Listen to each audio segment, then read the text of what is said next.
अस्सलाम वालेकुम dear students, मैं जाम मोहम्मद आसिफ अली काश और वेलकम करता हूं आपका अपने YouTube channel the Asif academy में। और हम थॉमस कैलकुलस की जो एडिशन 13 है उसको हम फॉलो कर रहे थे और जिसका मैंने 1.1 का जनरल कंसेप्ट जो है वो पिछले लेक्चर में मैंने सारा करवा दिया था। यानी कि फंक्शन क्या होता है, रिलेशन क्या होता है, डोमेन क्या होती है, रेंज क्या होती है, ठीक है, फंक्शन का ग्राफ कैसे हम बनाते हैं, ऑड फंक्शन कौन सा होता है, इवन फंक्शन कौन सा होता है, इंक्रीजिंग फंक्शन, डिक्रीजिंग फंक्शन, ये सारी बातें। और 1.1 की ऑल टू ऑल जितनी भी एग्जांपल हैं वो प्रीवियस लेक्चर में मैंने सारी की सारी करवा दी हैं। अगर वो आपने नहीं देखी तो डिस्क्रिप्शन में लिंक है या ऊपर ITP देख के भी आप जाके उसको वीडियोज़ को देख सकते हैं। आपका बहुत ज़्यादा फ़ायदा होगा। और आज जो है प्रॉपर हम एक्सरसाइज 1.1 का स्टार्ट कर रहे हैं और उसमें जो मैं आज आपको सवाल करवाऊंगा वो 1 से लेकर 8 तक होंगे, जिसके अंदर हम क्या करेंगे कि कुछ फंक्शंस हमें दिए जाएंगे और उनका हम क्या करेंगे, डोमेन और रेंज फाइंड करेंगे। और एंड में 7वां और 8वां सवाल है कि जिसके अंदर अगर हमें मतलब किसी फंक्शन का ग्राफ दे दिया जाए। पिछला जो लेक्चर था उसमें मैंने ये भी आपको बताया था कि फंक्शन का ग्राफ हम बनाते कैसे हैं, लेकिन यहाँ पे क्या होगा 7वें 8वें सवाल में हमें ग्राफ बना के दे दिया जाएगा और वहाँ पे फिर मैं आपको बताऊँगा कि ग्राफ की मदद से हम कैसे चेक कर सकते हैं कि आया कि वो फंक्शन है या नहीं है। मैंने आपको मैपिंग के तरीके से भी बता दिया था, पेयर की शक्ल से भी बता दिया था कि कैसे हम फंक्शन चेक करते हैं कि फंक्शन है कि नहीं है। आज मैं आपको इंशाल्लाह ग्राफ से भी बता दूंगा कि ग्राफ से हम कैसे चेक करते हैं कि वो फंक्शन है या नहीं है। तो अब हम अपनी प्रॉपर एक्सरसाइज 1.1 का स्टार्ट करते हैं और उसमें जो क्वेश्चन है वो है डोमेन और रेंज के बारे में। तो मैं फिर बोल रहा हूँ कि अगर आपने मेरी पिछली वीडियो नहीं देखी तो जाके वो वीडियो देख लें, आपका बहुत ज़्यादा फ़ायदा होगा।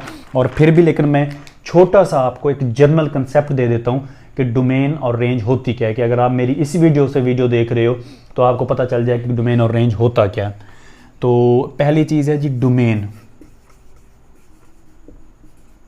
डोमेन का दूसरा मतलब आप ये भी कह सकते हो इनपुट, पॉसिबल इनपुट, ठीक है जी। मिसाल के तौर पे आपको एक फंक्शन दिया गया है तो एक फंक्शन के अंदर आप कौन कौन सी वैल्यूज को पुट कर सकते हो वो आपकी डोमेन होगी। और पुट कहां से करना है, रियल नंबर से, रियल नंबर की वैल्यूज उसमें पुट करनी है। तो कौन आप बोलोगे सर वो तो हम सारी पुट कर सकते हैं, नहीं भी सारी नहीं पुट कर सकते। उन वैल्यूज को देखने जहां पे आपका फंक्शन फिनाइट हो, इनफिनाइट नहीं होना चाहिए। तो एक फंक्शन के अंदर तमाम पॉसिबल जो इनपुट होंगी वो आपका डोमेन कहलाएगी, ठीक है। और रेंज क्या होगी, आउटपुट, रेंज। और उसका रेंज का दूसरा नाम आप क्या कह सकते हो, आउटपुट। अब एक फंक्शन आपको दिया गया है, मिसाल के तौर पे जैसे मैं एक फंक्शन लिखता हूं f of x is equal to 1/x। ये मेरे पास एक फंक्शन है। अब इस x के अंदर मैं सारी वैल्यूज को पुट कर सकता हूं सिवाय 0 के। क्यों, देखें, मैं 1 पुट कर सकता हूं, 1/1 1 आएगा। मैं इस x की जगह पे 2 पुट कर सकता हूं, आंसर मेरा 0.5 आएगा। लेकिन जब मैं इसकी जगह पे 0 पुट करूंगा तो वो हो जाएगा इन्फिनिटी। तो अब हमें इससे क्या सीखने को मिला कि इस फंक्शन के अंदर मैं दुनिया जहान की सारी वैल्यूज को पुट कर सकता हूं सिवाय किसके, 0 के। तो जब मैं इसकी डोमेन लिखूंगा तो डोमेन में से मैं क्या करूंगा, 0 को मैनेज कर दूंगा। अच्छा, इसको ना ये सेट में लिखना है क्योंकि सेट में से सेट ही मैनेज होता है, अक्सर बच्चे इसकी गलती कर देते हैं। मैं 0 को मैनेज कर दूंगा किस में से, रियल नंबर में से। और अगर आप इंटरवल में लिखना चाहते हो तो इंटरवल में आप इसको ऐसे लिख सकते हो कि भाई माइनस इन्फिनिटी से 0 शामिल नहीं है, ये ओपन इंटरवल है, फिर उसका यूनियन 0 से लेकर पॉजिटिव इन्फिनिटी तक। तो इसका मतलब और इसका मतलब दोनों का सेम है, ठीक है जी। तो अच्छा, और ये होगी मेरी डोमेन कि मैं सारा कुछ पुट कर सकता हूँ सिवाय किसके, 0 के। और जो निकल के आएगा, जो इसमें से निकल के आ सकता है, वो सारी इसकी क्या होगी, रेंज होगी, जो वैल्यूज। तो उम्मीद है आपको डोमेन और रेंज का कंसेप्ट समझ आ गया होगा। अब हम इसके प्रॉपर करते हैं क्वेश्चन। आसान है, इतने ज़्यादा मुश्किल नहीं है। बस जो आपने पुट करना है वो आपकी डोमेन है, जो निकल के आएगा वो रेंज होगी। इंशाल्लाह प्रॉपर क्वेश्चन से आपको फिर मज़ीद समझ आता जाएगा, ठीक है जी। तो ये क्वेश्चन मेरे, क्योंकि मेरे पास हार्ड में बुक नहीं है तो मैंने क्वेश्चन आपके लिए लिख लिए हैं। क्वेश्चन नंबर 1 है जी, f of x is equal to 1 + x का स्क्वायर। ये आपके पास क्वेश्चन नंबर 1 है। अब सबसे पहले हम इसकी डोमेन की बात करेंगे। तो डोमेन मतलब हमने जो रियल वैल्यू का सेट है, हमने उसमें से इसके अंदर वैल्यूज़ को पुट करना है और वहाँ से देखना है कि कौन कौन सी वैल्यूज हम पुट कर सकते हैं, कौन सी नहीं। तो शुरुआत करते हैं जी। पहले आप x की जगह पे 0 पुट करो। सबसे पहले तो 1 + x की जगह पे आ गया 0 और 0 का स्क्वायर, तो ये तो 0 ही हो जाएगा और आंसर क्या आ जाएगा 1। ठीक है जी। अब आप +1 पुट करो। +1 पुट किया, 1 + 1 का स्क्वायर हो जाएगा। ये 1 का स्क्वायर 1, 1 और 1 कितना हो जाएगा 2। अब -1 पुट करो।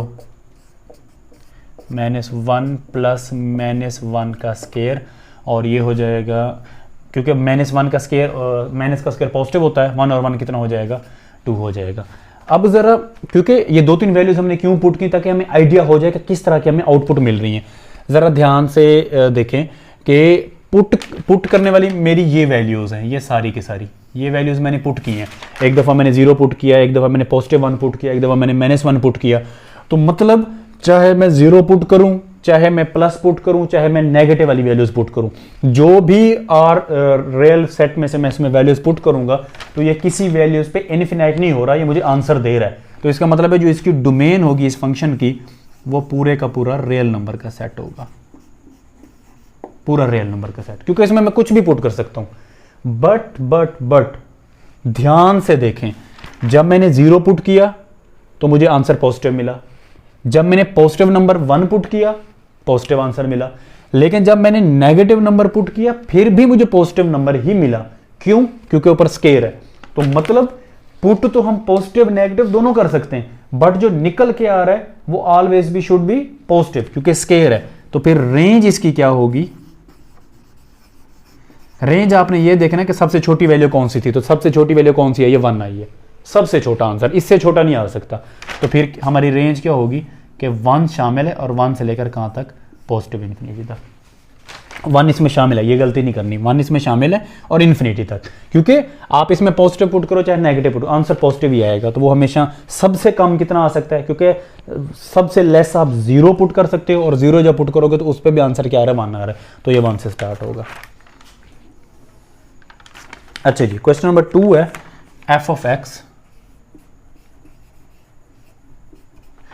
of x is equal to 1 minus under root का x। ये नेक्स्ट क्वेश्चन है जी। काम वही करना है। अब यहां पे हमें किस बात का ख्याल करना है कि जजर के अंदर, स्क्वायर रूट के अंदर माइनस नहीं आना चाहिए। तो सबसे पहले आप 0 पुट करो, x की जगह पे 0, 1 माइनस, यहाँ पे 0 आ गया, 0 की जजर 0 ही होती है, तो ये आ जाएगा 1। अब माइनस वाली वैल्यूज हम पुट नहीं कर सकते, मैं फिर बार बार बोल रहा हूँ क्योंकि जजर है।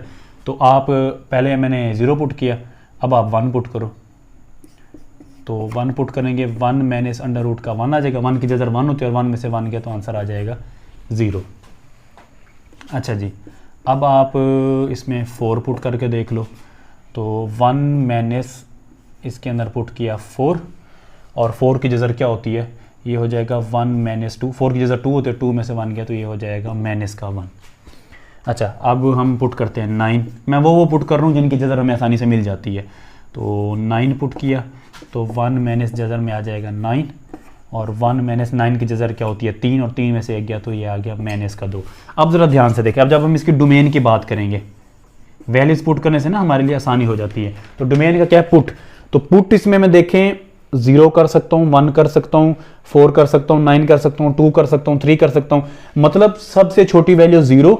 उसके अलावा मैं पॉजिटिव वैल्यू पुट कर सकता हूँ, नेगेटिव वैल्यू नहीं पुट कर सकता, क्योंकि जो मेरा वेरिएबल है वो जजर में आ रहा है, और जजर में हम कभी भी माइनस को नहीं लेके आते, क्योंकि अगर जजर में माइनस आएगा तो वो कंप्लेक्स नंबर में चला जाएगा, अयोटा में, और हमारी तो जो डोमेन होती है वो कौन सी होती है? रियल नंबर का सेट होता है। हमने रियल नंबर में से वैल्यूज को पुट करना होता है। तो इसलिए इसकी डोमेन क्या हो जाएगी? 0 शामिल है, 0 से लेकर कहां तक? पॉजिटिव इन्फिनिटी तक। मतलब मैं सबसे छोटा नंबर 0 पुट कर सकता हूं, उसके बाद पॉजिटिव। लेकिन अब रेंज पे आए, रेंज में भी सबसे जो मुझे छोटा नंबर मिल रहा है वो 0 है, क्योंकि ये मेरी इनपुट है और ये मेरी आउटपुट है। सबसे जो मतलब नंबर छोटा मिला है वो 0 है। उसके बाद जब हमने 0 पुट किया तो यहां पे क्या आया था?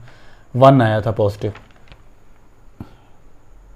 0 1 में, हाँ 0 आया था। उसके बाद जब आपने मतलब जैसे जैसे आप वैल्यू को बढ़ाते जा रहे हो तो ये हमारा किसकी तरफ अप्रोच करता जा रहा है, नेगेटिव की तरफ। देखे ना, मैंने जब 4 पुट किया तो -1 आया, 9 पुट किया -2 आया। मतलब जैसे जैसे मैं अपनी पॉजिटिव इनपुट बढ़ाता जा रहा हूं मेरी इनपुट पॉजिटिव की तरफ जा रही है, लेकिन जो आउटपुट निकल के आ रही है वो नेगेटिव की तरफ जा रही है। देखें ये नेगेटिव नंबर आ रहे हैं, तो फिर इसकी जो रेंज होगी, रेंज सबसे नंबर छोटा कौन सा आया था, 1 आया था, तो जो रेंज होगी वो 1 उसमें शामिल है, और 1 से आगे कहाँ तक, -इन्फिनिटी तक।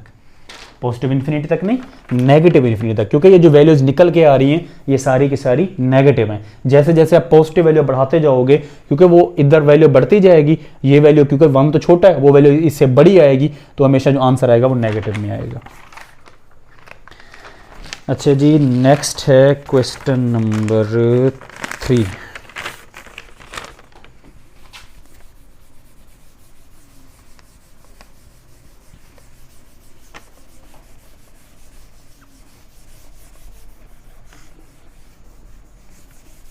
नेक्स्ट क्वेश्चन नंबर जी 3 है आपके पास। क्वेश्चन नंबर 3 है f ऑफ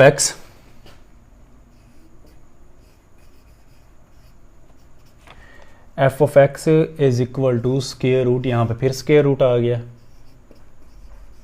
5x प्लस का 10।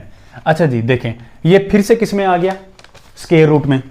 तो जहां पे भी स्क्वायर अगर बटे में कोई आपको फंक्शन दिया जाए तो आपने ये सोचना है कि भाई बटे में नीचे 0 नहीं आना चाहिए, क्योंकि ज़ाहिर सी बात है जब नीचे 0 आएगा तो समथिंग ओवर 0 इन्फिनिटी होता है।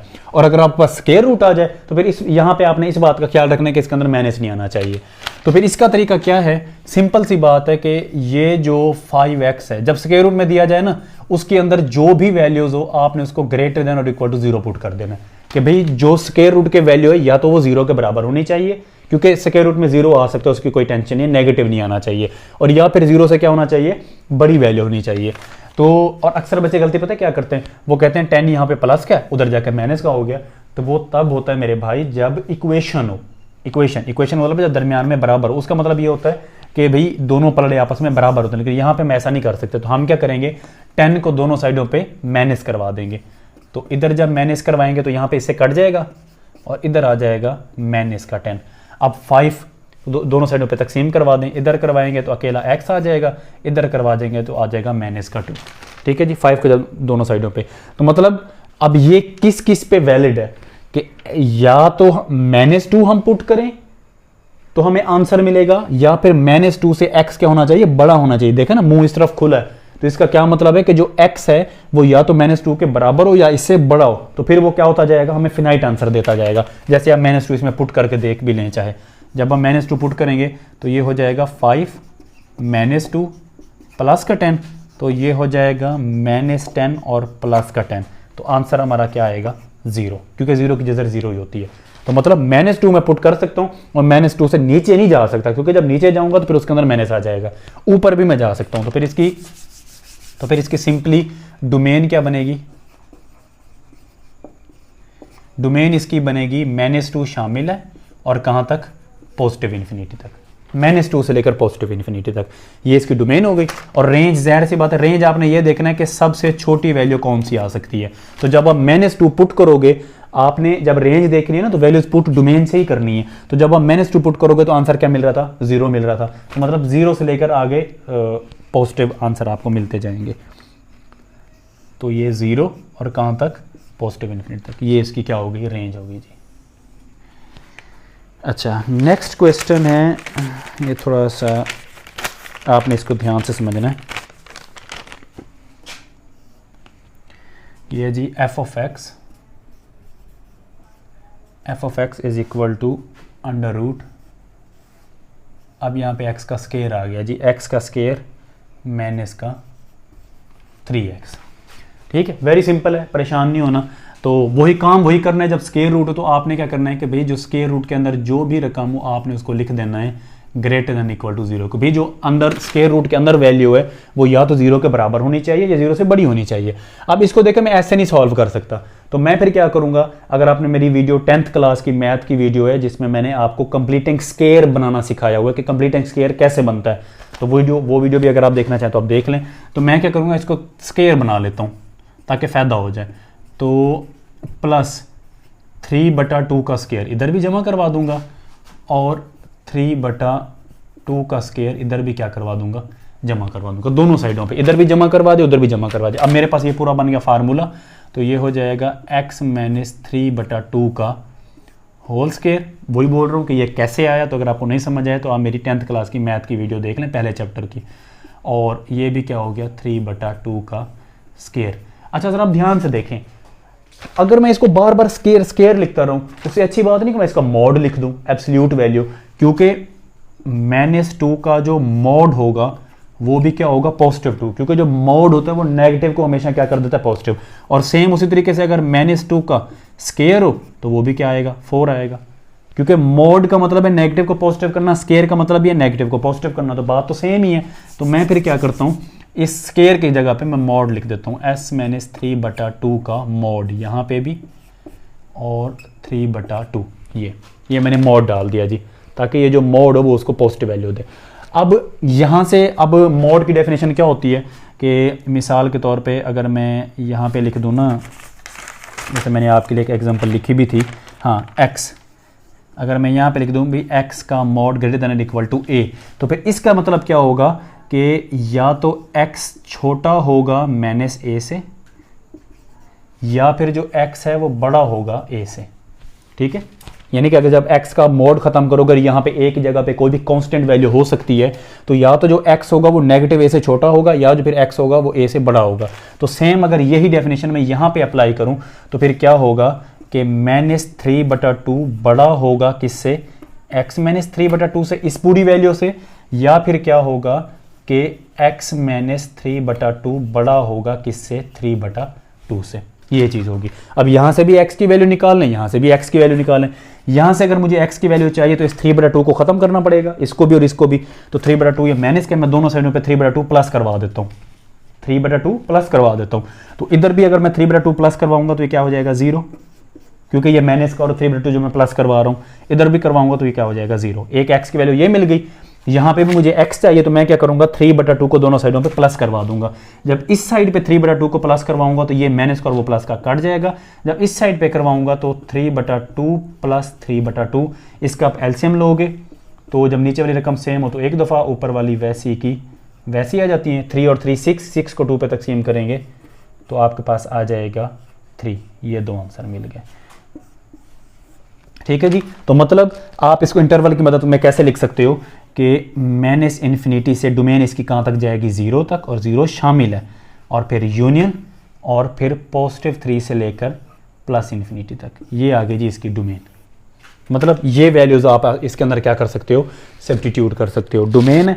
और सेम उसी तरीके से जब आप इसकी रेंज की बात करते हो तो चाहे ये वैल्यूज़ को पुट करके आप देख लेना, चाहे आप इस वैल्यूज़ को पुट करके देख लेना, जो सबसे छोटा आंसर आएगा वो 0 आएगा, क्योंकि जज़र है, जज़र में सबसे जो छोटी वैल्यू आ सकती है वो 0 आ सकती है, क्योंकि 0 से नीचे हमने नेगेटिव की तरफ जाना ही नहीं है। तो फिर 0 से लेकर ज़ाहिर सी बात है आगे की वैल्यू तरफ बढ़ती जाएंगी तो वो कहाँ तक चला जाएगा, जो ये इसकी डोमेन है, और जो रेंज होगी वो कहाँ तक जाएगा 0 से लेकर +∞ तक। ये और question number 6 as it is same बिल्कुल ऐसे है। एक सवाल मैं आपके खातिर छोड़ रहा हूँ और वो आपने खुद करना है। अच्छा, और उसके बाद क्योंकि मेरे पास बुक नहीं है तो जो क्वेश्चन नंबर 7 और 8 है उनके दो पार्ट हैं, A और B 7 का भी और A और B 8 का भी।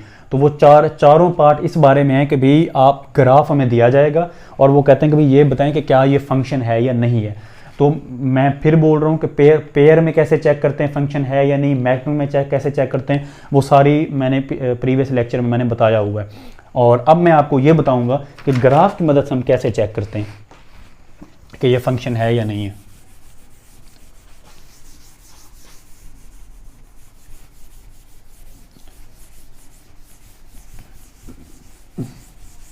उम्मीद है कि इंशाल्लाह आपको समझ आ जाएगी। अच्छा जी, उसके लिए ना जब मतलब आप चेक करना चाहते हो कि फंक्शन है यानी ग्राफ की मदद से, तो उसके लिए टेस्ट यूज़ होता है, वो होता है वर्टिकल लाइन टेस्ट। कौन सा जी? वर्टिकल